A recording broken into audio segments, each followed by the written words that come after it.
In dem Vortrag mit dem Titel Heizöl weiterdenken beim BDH Technologieforum auf der ISH 2017 geht es um die heutigen und zukünftigen Möglichkeiten für die rund 5,6 Millionen Hauseigentümer, die mit Öl heizen in Deutschland, wie sie aktiv und kosteneffizient an der Energiewende im Wärmemarkt teilnehmen können und damit auch aktiv einen Beitrag zur Einsparung von Treibhausgasemissionen leisten können. Es geht dabei um die Effizienzsteigerung durch moderne Ölbrennwerttechnik. Es geht um die Hybridisierung, also die Einbindung von erneuerbaren Energien wie Sonne, Holz, aber auch zukünftig erneuerbarem Strom. Und es geht um zukünftige synthetische flüssige Energieträger, die die Perspektive bieten, Treibhausgas vermindert oder ganz treibhausgasfreie Energie zur Verfügung zu stellen künftig.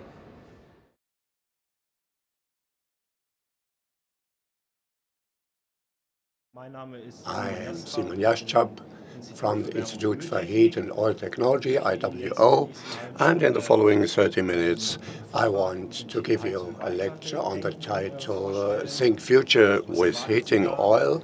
What are our expectations in that regard?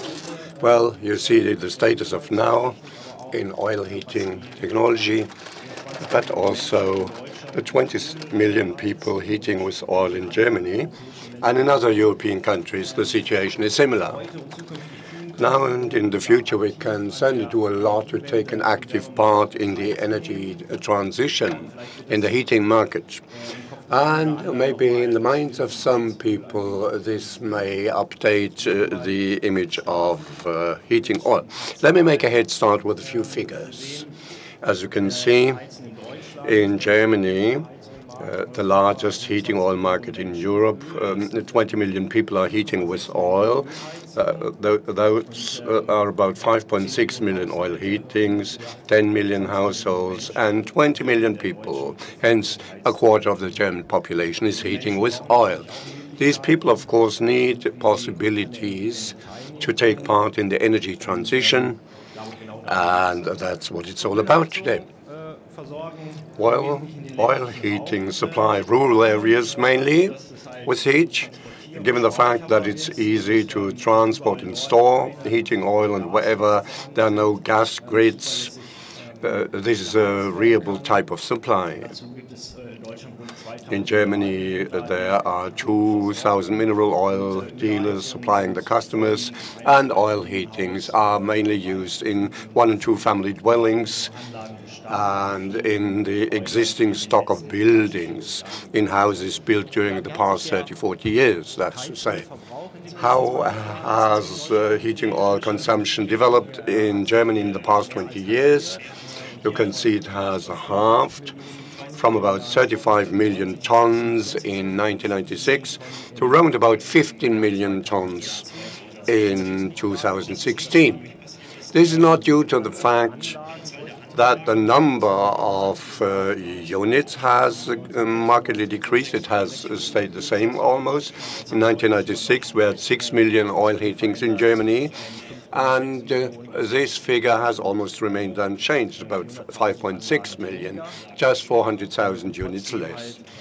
And yet, there's a minimization of heating oil consumption by 58%, mind you, which is mainly due to more efficient heating technology, but also improved building insulation.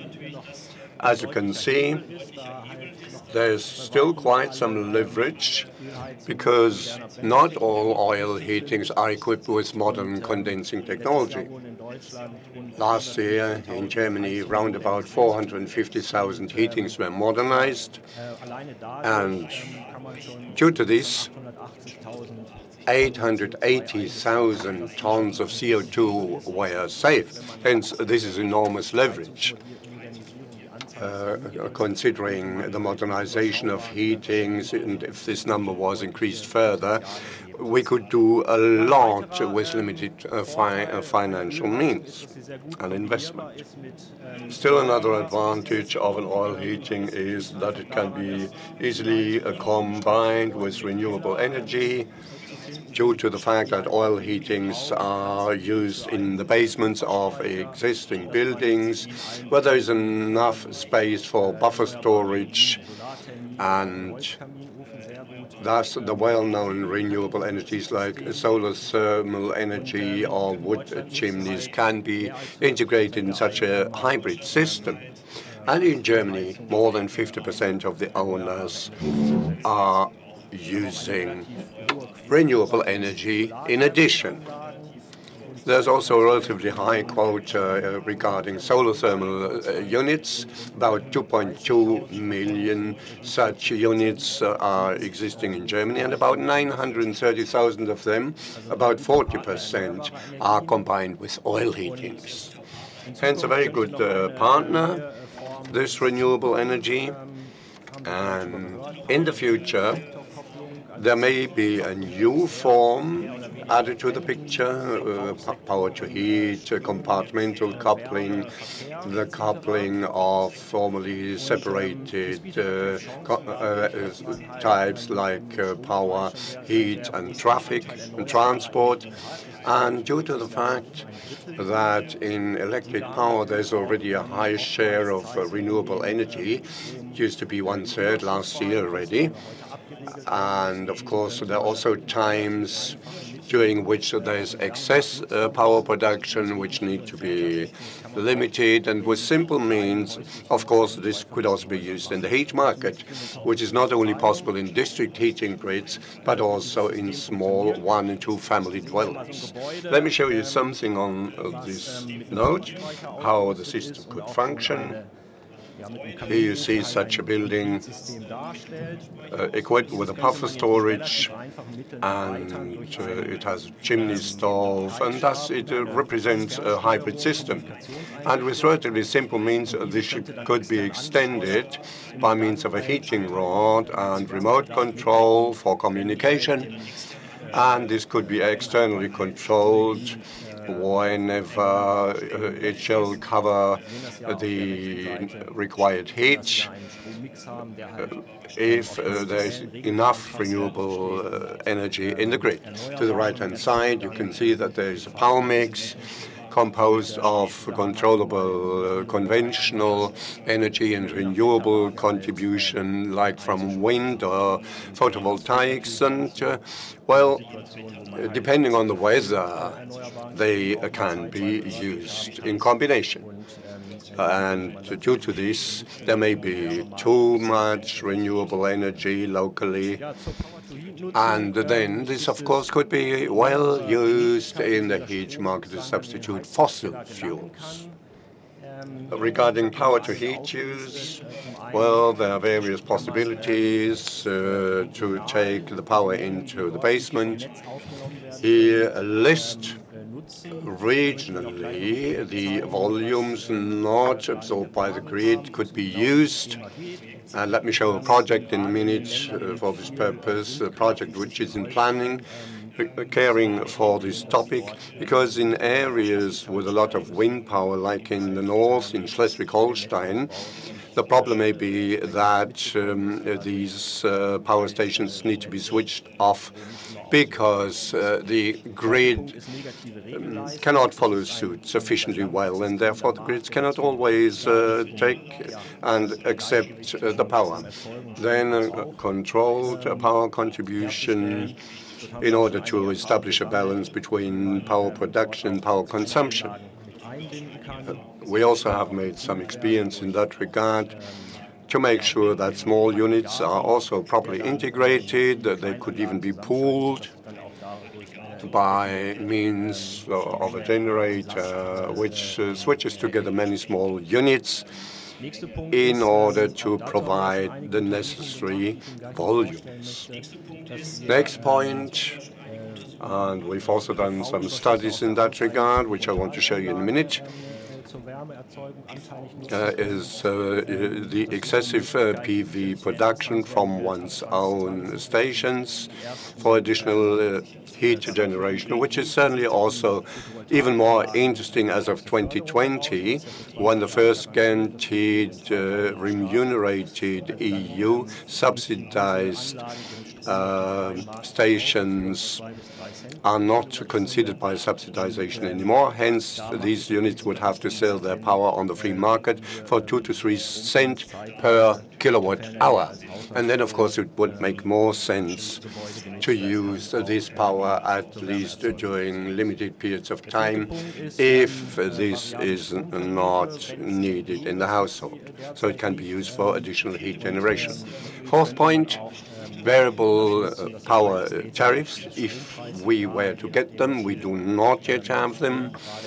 And of course, this could also be used, and the heating device could respond to the power cycle signal because the price is fluctuating. If there's enough power, the price would be low. If there is low amount, the price would be high accordingly. So this could become quite interesting from a cost point of view.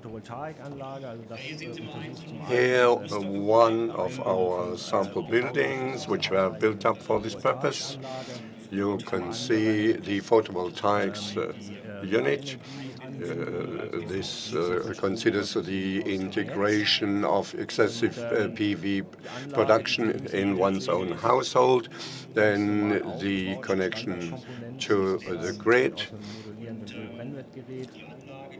and the station to the left has a normal design with standard components. It's composed of modeled condensing equipment and a heating rod.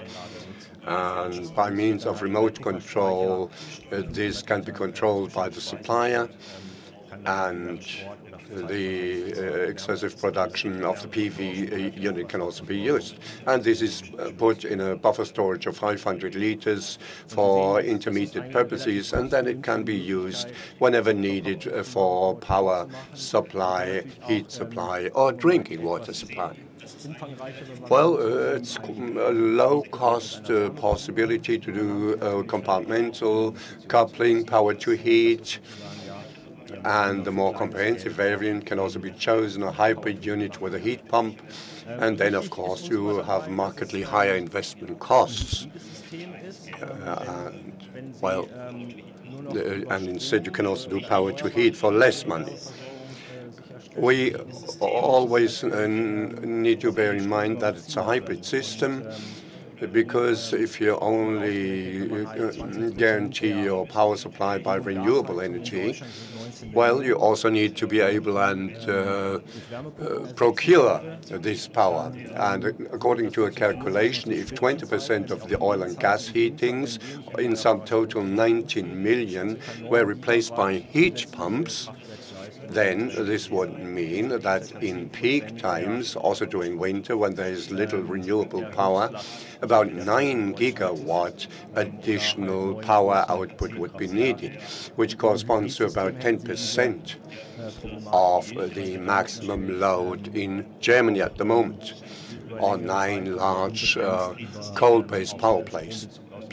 And with a hybrid system, you wouldn't have this problem, because over a longer period of time or in an unlimited way, you could do without power procurement from the grid, because whenever there's no renewable power, you could heat with your heating order. Well, what about the local situation? How to use local excessive power in hybrid heating system? That we want to study with the ArcGIS study, which we are planning at the moment. We want to consider a model region with a large number of houses, which we want to erect in Schleswig-Holstein up in the north. And the limited volumes of power can then be used. The ArcGIS is an operator of wind park operators, and in their virtual power plant, they are bundling about 3.5 gigawatt of renewable energy output. In Germany, in 2015, 4,700 gigawatt hours of power were excessive, and if without any further remuneration this was offered for 3 cents per hour, which would make it attractive for owners of oil and gas heatings, then about 140 million euro could be generated accordingly, which could be credited accordingly, and up to 1.5 million CO2 could be saved. In addition, this is certainly not yet the only solution to bring about the energy transition in the heat market, but it is certainly one solution offering a certain potential. With this project, we want to show how we can prolong the runtime of wind parks, and if fossil fuels can be saved on the heat market, which volumes can be saved shall be shown, and which business models could be used in the future in such coupled solutions. Well, we've seen a lot about efficiency increase, about hybridization of existing heating systems, but of course we'll still need kind of a residual energy supply.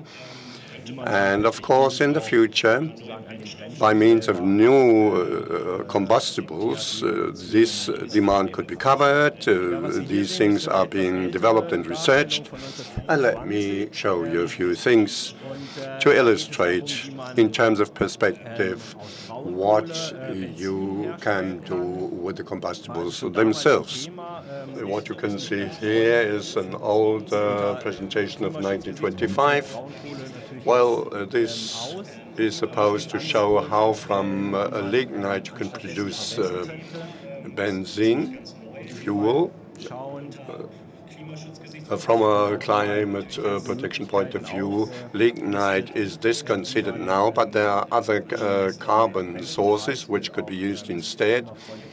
And, well, taking a look at this list, you can see a few options how heating oil can be made more climate compatible. We can break it down to 2 categories. One's the production process in the refineries themselves. For example, renewable hydrogen can be used for desulfurization, or when the scope of the so-called co-processing, mineral oil can be substituted by renewable vegetable-based raw materials. To some extent, in other areas, there are research projects on alternative liquid energy sources. To mention just a few of them, you may know estered rape oil, colza oil, which is partially used in condensing equipment. That's quite old already. And of course, on algae basis, something can be done for fast-growing algae, which can be a carbon source for the future to generate liquid energy sources. Or the power-to-liquid process, where you use renewable power and a carbon source to produce liquid energy sources. Here, in a simplified way, you see a refining process. At the top, the yellow arrow illustrates fossil natural gas, and this is split up in a reformer, and the hydrogen generated from that is used to desulfurize the heating oil. And if in the future the hydrogen is partially or completely replaced by renewable power by means of electrolysis, then you could make a first step in the refinery process to make it more climate compatible. There are some projects up and running which want to investigate this. This also holds for the power-to-heat option, with the problem all the while that if it is used in large volumes, it also needs to be attractive in economic terms. If regarding renewable power, if it was not produced elsewhere, you would have to pay some levies, which would mean that it's not very attractive. So we use it as an option if other sources of energy cannot be used under the condition that it represents meaningful use, like substituting fossil combustibles on the heat market. Here, a chart on the power-to-liquid process. This is also based on renewably produced power, which by means of electrolysis is turned into hydrogen, and with a carbon source like the before-mentioned algae, with a Fischer-Tropsch synthesis, they would be turned into a hydrocarbon, and then this could serve as liquid energy sources, also in the form of chemicals for the chemical industry. The big advantage regarding the liquid energy sources is that it's easy to transport and store them. In Saudi Arabia, for example, and other neighboring countries, there are business models based on the generation of fossil oil or gas. At the same time, they have a lot of sunshine. And in the future, those countries could use photovoltaics to produce such synthetic energy sources. And with today's logistics, this could be distributed all over the world, actually. Right. Having said this, this takes me to the end of my talk. I think we could see that we can do a lot already now, hence we can improve the efficiency on the heat market. Of course, there's a lot of potential still, and for that we still need incentivization and subsidization in order to really consider such things and build them in. And of course, there's also a lot of ongoing heating modernization. Second, with hybridization, you can do a lot, and by means of compartmental coupling, without negative repercussion on the heat market, you can do a lot with hybrid-based systems. And at the end of the day, given the development of climate-compatible options and neutral combustibles, while there's a long-term perspective, also considering greenhouse gases. Hence, you wouldn't make blunders, but you would rather have the possibility in the long run to reach some of our energy-based goals with fossil energy sources. Mit flüssigen Energieträgern zu erreichen.